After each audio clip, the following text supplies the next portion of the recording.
You should probably go ahead and get used to this flag, because it seems like it's the new standard of our republic.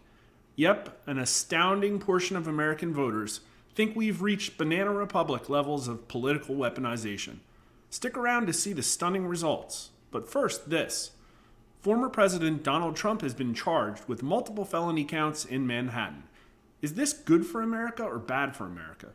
55% of U.S. likely voters say it's bad for America, and only 39% say it's good. Here's age, and although older voters are equally appalled by Trump's charges, 18 to 39-year-olds are basically split. By party, 70% of Republicans say it's bad for America, and 25% say good.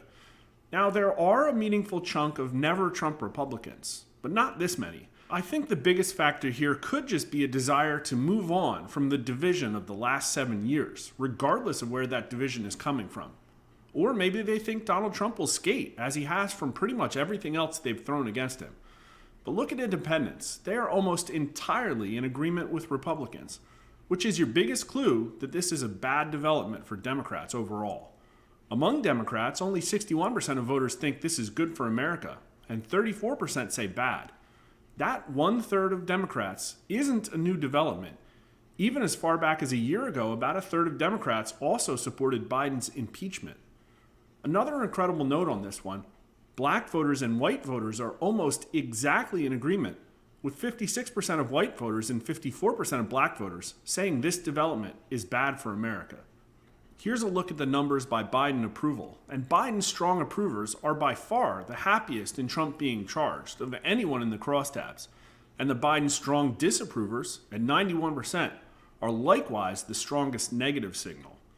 Will the prosecution of Trump make it more likely or less likely that he will win the 2024 Republican presidential nomination?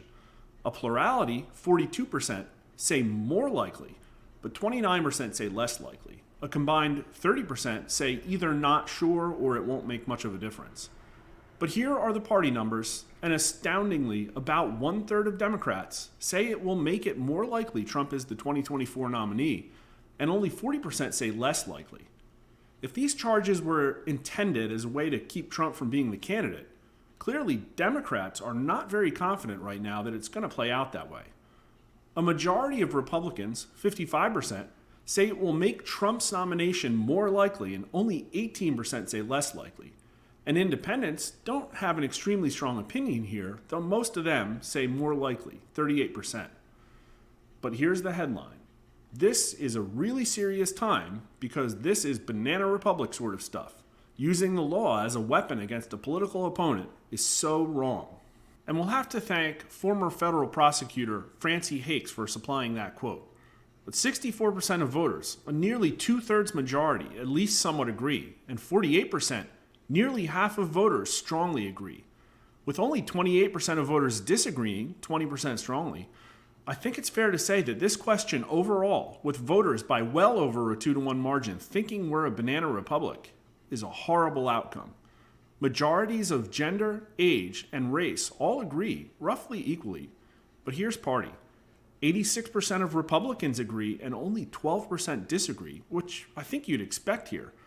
But look at independents. 61% of them also agree, basically also a 2-to-1 margin, over those who disagree.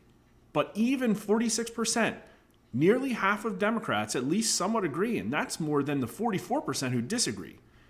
Keep in mind that this is with a Democrat president in the White House. It's going to be interesting to see how this plays out. Will this fester and influence the chances of Democrats in the upcoming cycle? Or will this quickly get swept aside like Ohio, GarageGate, the laptop from hell, and the Mar-a-Lago raid? Subscribe to our channels on YouTube or Rumble, and follow us on Twitter so you can follow along as we find out.